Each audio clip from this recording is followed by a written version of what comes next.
കേരളത്തിൽ ലവ് ജിഹാദ് ഉണ്ടെന്ന് പറഞ്ഞപ്പോൾ എന്തൊക്കെയായിരുന്നു പുകില്? പിന്നീട് എന്തായി?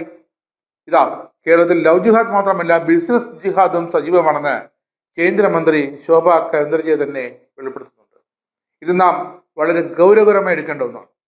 വിദേശ ഫണ്ട് സ്വീകരിക്കുന്നത് കൊണ്ട് കേരളത്തിൽ പല വഴിക്കാണ് ആ ഫണ്ട് വഴിതിരിഞ്ഞു പോകുന്നത്. വിധ്വംസക പ്രവർത്തനങ്ങൾ, കുഴൽപ്പണം, പിന്നെ കച്ചവട മാഫിയ നീക്കങ്ങൾ, real estate mafia, quarry mafia, കുഴൽപ്പണ കള്ളപ്പണം കടത്ത് മാഫിയ, എന്തിന് വസ്ത്രങ്ങൾ വരെ, വില കുറഞ്ഞ വസ്ത്രങ്ങൾ വരെ കേരളത്തിലേക്ക് നികുതിയില്ലാതെ കടത്തി വൻ വിലയ്ക്ക് വിൽക്കുന്ന മാഫിയ സംഘങ്ങൾ. അങ്ങനെ അവർ ലവ് ജിഹാദും ഒപ്പം ബിസിനസ് ജിഹാദും ഒരുമിച്ച് കൊണ്ടുപോകും. അങ്ങനെ അവർ സുഖിച്ചിരുന്നപ്പോഴാണ് കേന്ദ്ര സർക്കാർ FCRA നിയമത്തിൽ ഭേദഗതി കൊണ്ടുവന്നത്. ബിസിനസ് ജിഹാദിനെ സംബന്ധിച്ച് വ്യക്തമായ തെളിവുകൾ ലഭിച്ചതിനെ തുടർന്നാണ് കേന്ദ്ര സർക്കാർ ഈ ആക്ട് പരിഷ്കരിക്കാൻ തീരുമാനിച്ചത്. ആരെതിർത്താലും രാജ്യസുരക്ഷയ്ക്ക് ഭീഷണിയാകുന്ന, തടസ്സമാകുന്ന ജിഹാദുകളെ ഭാരതം വേരോടെ തന്നെ പിഴുതെറിയുകയും ചെയ്യും. വിദേശ രാജ്യങ്ങളിൽ നിന്നും നിയമവിരുദ്ധമായി ഫണ്ട് സ്വീകരിക്കുന്നവർക്കെതിരെ കർശനമായ നടപടികൾ സ്വീകരിക്കുമെന്ന് കേന്ദ്രമന്ത്രി ശോഭ കരന്ദർജെ വ്യക്തമാക്കിയിട്ടുണ്ട്. കേരളത്തെ വികസനത്തിലേക്ക് നയിക്കുക എന്നതാണ് ലക്ഷ്യമെന്നും അതിനായി നിയമവിരുദ്ധമായ കേരളത്തിലേക്ക് ഇത്തരം സാമ്പത്തിക ഇടപാടുകൾ തടയേണ്ട അത്യാവശ്യപ്പെട്ടെന്നും അതിന്റെ സമയം അടുത്തെന്നുമാണ് ശോഭ പറഞ്ഞത്. വിദേശത്തു നിന്ന് നിയമവിരുദ്ധമായ രീതിയിൽ പണം കൈപ്പറ്റുന്നവർക്ക് മാത്രമേ സർക്കാർ നടപടികൾ മൂലം ബുദ്ധിമുട്ട് ഉണ്ടാകുകയുള്ളൂ എന്നും മന്ത്രി വ്യക്തമാക്കി. അതുതന്നെയാണ് യാഥാർത്ഥ്യം. അല്ലാത്തവരെ കിടന്ന് ബിഷപ്പുമാരുടെ അങ്ങ് നിലവിളിക്കുന്നത് എന്തിനാണെന്ന് മനസ്സിലാകുന്നില്ല. ഇത്തരക്കാർക്കെതിരെ കർശനമായ നടപടി ഉണ്ടായിരിക്കുമെന്ന് കേന്ദ്ര സർക്കാർ വ്യക്തമാക്കിയിട്ടുണ്ട്. നിയമപരമായ മാർഗങ്ങളിലൂടെ വിദേശ ഫണ്ട് സ്വീകരിക്കുന്നവർക്കും അതുപയോഗിച്ച് കൃത്യമായ രീതിയിൽ സാമൂഹിക സേവനം അർഹിക്കുന്നവർക്ക് വേണ്ടി നടത്തുന്നവർക്കും യാതൊരു വിധത്തിലുള്ള ആശങ്കയും വേണ്ട. അത്തരക്കാർക്ക് സുരക്ഷിതമായി തങ്ങളുടെ സേവന പ്രവർത്തനങ്ങൾ തുടർന്ന് മുന്നോട്ട് കൊണ്ടുപോകാൻ കേന്ദ്ര സർക്കാർ ഒപ്പമുണ്ടാകും.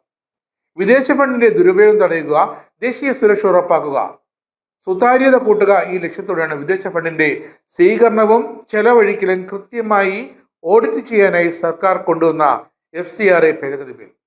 അത് കേരളം മറക്കരുത്. ഫണ്ട് ട്രാൻസ്ഫർ നിരോധനം. ഒരു NGOയ്ക്ക് ലഭിക്കുന്ന വിദേശ ഫണ്ട് പുതിയ ഭേദഗതി പ്രകാരം മറ്റൊരു NGOയ്ക്ക് ട്രാൻസ്ഫർ ചെയ്യാൻ പാടില്ല. അത് ന്യായമായ കാര്യം. പിന്നെ SBIയുടെ ഡൽഹി ബ്രാഞ്ചിലെ അക്കൗണ്ട് നിർബന്ധമാണ്. എല്ലാ ഫണ്ടും സ്വീകരിക്കേണ്ടത് സ്റ്റേറ്റ് ബാങ്ക് ഓഫ് ഇന്ത്യയുടെ ഡൽഹി മെയിൻ ബ്രാഞ്ചിൽ ഉള്ള അക്കൗണ്ടിലൂടെ ആയിരിക്കണം. പിന്നെ NGOകൾക്ക് ലഭിക്കുന്ന ഫണ്ടിന്റെ 50% നേരത്തെ അഡ്മിനിസ്ട്രേറ്റീവ് ചെലവുകൾക്ക് അനുവദിച്ചിരുന്നത്. ഇത് ഇത്തവണ 20% ബാക്കി തുക സാമൂഹിക സേവനത്തിന്, ഉദ്ദേശിക്കുന്ന സാമൂഹിക സേവനത്തിന് തന്നെ വിനിയോഗിക്കണം. പിന്നെ ഒരു NGO ഒരു സമയത്ത് വിദ്യാഭ്യാസ ആവശ്യങ്ങൾക്കായി, പാവപ്പെട്ട ഒരു സമൂഹത്തിലെ വിദ്യാഭ്യാസ പ്രവർത്തനങ്ങൾക്കായാണ് ഫണ്ട് കൊണ്ടുവരുന്നതെങ്കിൽ ആ തുക അതിന് മാത്രമേ ചിലവാക്കാവൂ. നേരത്തെ അത് 50% ചിലവാക്കിയിരുന്നെങ്കിൽ ഇപ്പോഴത് 70% വരെ ചിലവാക്കാം. ലഭിച്ച ഫോറിൻ ഫണ്ട് ശരിയായ ആവശ്യത്തിൽ ഉപയോഗിച്ചോ അല്ലെങ്കിൽ ആ ഫണ്ടിന് ഫണ്ട് വിനിയോഗിക്കാൻ നിയമപരമായ അംഗീകാരമുണ്ടോ, ഇതൊക്കെ കൃത്യമായിട്ട് നോക്കിയിരിക്കും. ഓരോ വർഷവും ഫണ്ടിന്റെ റിട്ടേൺ കണക്കുകളും ഓഡിറ്റ് റിപ്പോർട്ടും ഒക്കെ കേന്ദ്രം പരിശോധിക്കും. നിയമവിരുദ്ധമായ എന്തെങ്കിലും ഒരു ട്രാൻസാക്ഷൻ ഈ അക്കൗണ്ട് വഴി നടന്നിട്ടുണ്ട് എന്ന് വളരെ വ്യക്തമായി പരിശോധിക്കാൻ കേന്ദ്ര ധനകാര്യ വിഭാഗത്തിന് അവർക്ക് നിയന്ത്രണവും അല്ലെങ്കിൽ അനുമതി നൽകുന്നതാണ് ഈ ഭേദഗതി. പിന്നെ NGO ക്ലെയിം ചെയ്യുന്ന ആ പ്രൊജക്റ്റ് യഥാർത്ഥത്തിൽ നമ്മുടെ ഭാരതത്തിലെ ഏതെങ്കിലും ഒരു സംസ്ഥാനത്ത് അത് അർഹിക്കുന്നവർക്ക് വേണ്ടി നടപ്പാക്കേണ്ട പദ്ധതിയാണോ എന്നുവരെ കേന്ദ്ര സർക്കാർ നോക്കും. അതിനുശേഷമാകും നിയമപരമായ ക്ലിയറൻസ് നൽകുക. എന്തായാലും ഇത്തരം വ്യവസ്ഥകൾ പാലിക്കാത്ത കേന്ദ്ര ഫണ്ട് കൊണ്ടുവരുന്ന NGOകൾക്ക് ഇനി മുതൽ അവരുടെ ലൈസൻസ് റിന്യൂ ചെയ്ത് നൽകില്ലെന്ന് കേന്ദ്രം വ്യക്തമായി പറഞ്ഞു. അതിന് ഭേദഗതി പാർലമെന്റിൽ വന്നാലും വന്നില്ലെങ്കിലും വ്യക്തമായ നിബന്ധനകൾ 2025 കൊണ്ടുവന്നതാണ്. വ്യക്തമായ നിബന്ധനകൾ പ്രകാരം ലൈസൻസ് പുതുക്കണമെങ്കിൽ ഇത്തരം കേന്ദ്ര സർക്കാരിന്റെ പുതിയ നിബന്ധനകൾ പാലിച്ചിരിക്കണം. അപ്പോൾ മുൻകാലത്ത് എന്താണ് നടന്നുകൊണ്ടിരുന്നത്?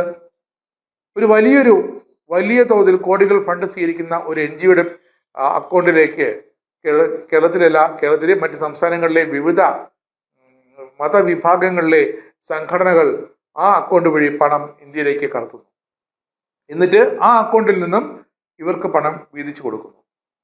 ഈ ഭേദഗതി പ്രകാരം ഏറ്റവും കൂടുതൽ അടികിട്ടാൻ പോകുന്നതും ഇത്തരത്തിൽ ഇടനിലക്കാരെ പ്രവർത്തിക്കുന്ന NGO-കൾക്കും ഈ വലിയ NGO-കൾ ഉപയോഗിച്ച് പണം അനധികൃതമായ മാർഗത്തിലൂടെ അവരുടെ അക്കൗണ്ടിൽ പെടുത്തി തങ്ങളുടെ കയ്യിലേക്ക് കൊണ്ടുവരുന്ന അവർക്ക് കമ്മീഷൻ നൽകി, മെയിൻ NGO-യ്ക്ക് കമ്മീഷൻ നൽകി ബാക്കി തുക തങ്ങളുടെ പോക്കറ്റിലാക്കുന്ന ആ ചെറുകിട ഗൂഢോദ്ദേശത്തോടെ പ്രവർത്തിക്കുന്ന NGO സംഘടനകൾക്കാകും ഇനി പിടിവിടാൻ പോകും. അതുതന്നെയാണ് ശോഭ കരുതലിയെ വ്യക്തമായി പറഞ്ഞതും. കേരളത്തിൽ ഇത് അവസാനിപ്പിക്കാൻ സമയമായി. ഇനി കേരളത്തിൽ ഇത്തരം നടപടികൾ ഉണ്ടാകില്ല.